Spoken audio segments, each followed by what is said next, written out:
And so why would they have come here?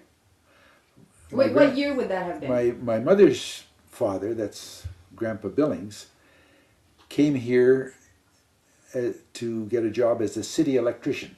Oh. City of Kaslo had their own hydroelectric generating station here, and so he came here to do that job. It was much later that he got the job as liquor vendor in Kaslo. But my grandfather Tinkess, on the other side of the family, followed his brother here. His brother came some years earlier to Mirror Lake, and his house is still standing. His name was Wesley Tinkess. And I think he wrote back and told his brother that this was the end of the rainbow. This was where the pot of gold could be found, and you could grow fruit and grow rich. That never happened. He did grow fruit, though, but he didn't grow rich. Yeah. That's funny. What about the orchards here? And like I've heard that Kaslo was renowned for its cherries. It was. I didn't see this, but I've heard it from reliable sources that samples of our Kaslo cherries were sent to the fair in London, England, fall fair, and took first prize many times. We used to ship varieties of apples out of here that no longer exist. Names that come to mind are Tallman Sweets, Winter Bananas, Cox's Orange, and Golden Russets. It's easy to see why these were discontinued because they were not commercial. For instance, Gravenstein is still grown here, but it's not a commercial apple. It's too soft. Gravenstein wouldn't stand the handling, the shipping. So, and we shipped some pears too, but I think that's pretty well ended. But the mining was the big thing. That's what put Kaslo on the map. Yes. This whole area, right? The people in Vancouver were so envious of the wealth in the Kootenay district that they put enormous pressure on the politicians to get a railroad from Vancouver to the Kootenays. It was the slogan was "Coast to Kootenay Railways," a must. Coast to Kootenay, and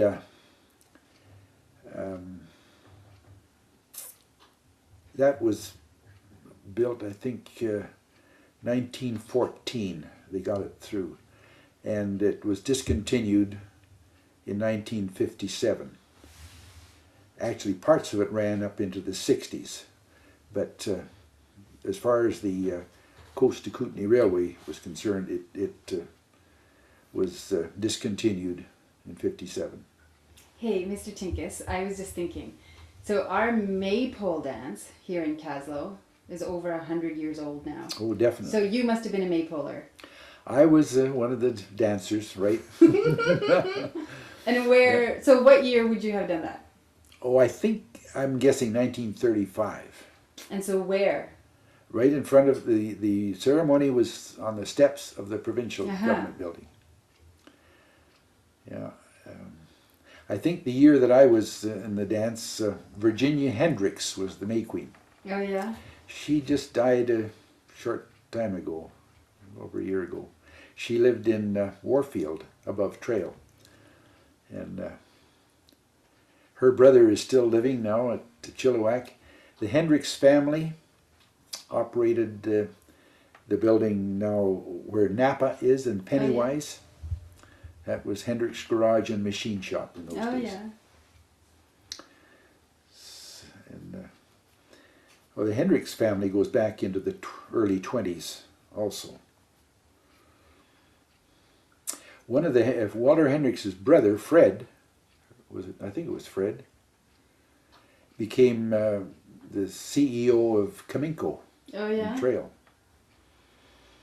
Mm-hmm. And how about the Blaylock Mansion? Is it true that it was owned by an owner of Cominco? Selwyn Goldwyn Blaylock. The story that I heard from different sources was that during the Depression, when the smelter was laying off people left, right, and center, rather than lay off the employees, he brought them up to Nelson to build this mansion, and thereby kept them employed during this economic downturn. He was quite highly respected.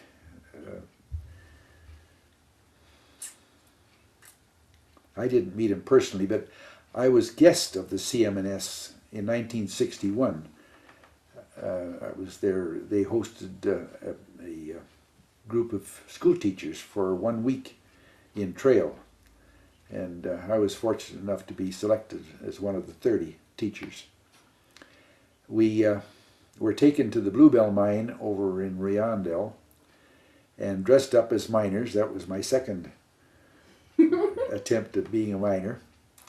We went down under Kootenay Lake and through a long tunnel to the face where the diamond drillers were working.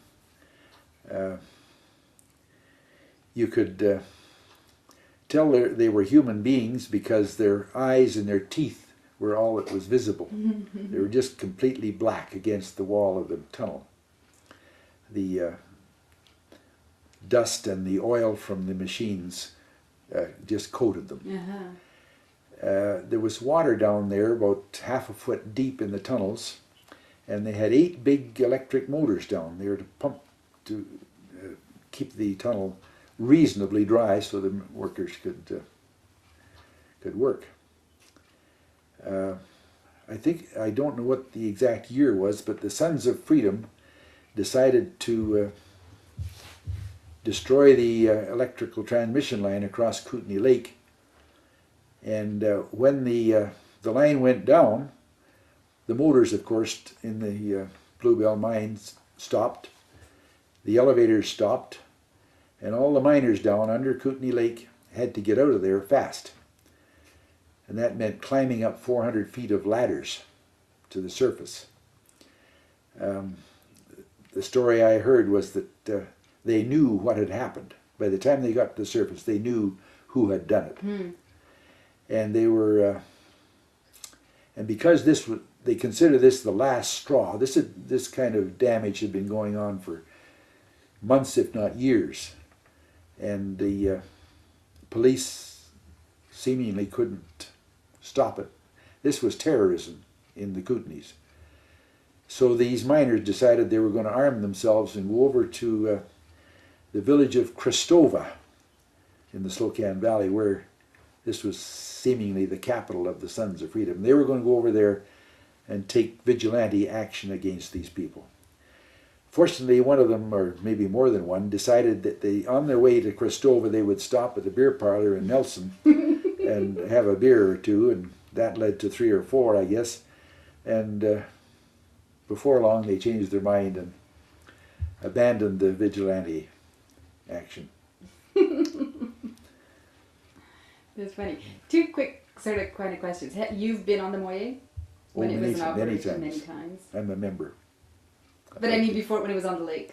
Oh yes. Yeah. Yes, I put my logging truck on the bow of the Moye to go to Lardo before there was a road between here and Lardo. But both Ruth and I have ridden on the Moye a number of times. How about in the provincial building in the courthouse? Had you ever been to seen a trial there? No, I knew Bill Dunn and Basil Palmer. They seemed to, not Basil Palmer, yeah, he was there, and Neil MacDonald. Those 3 seemed to run the different departments of the in the provincial building, and they seemed to be there forever. They did the mining recording here, and other duties that have been transferred to Nelson, I think.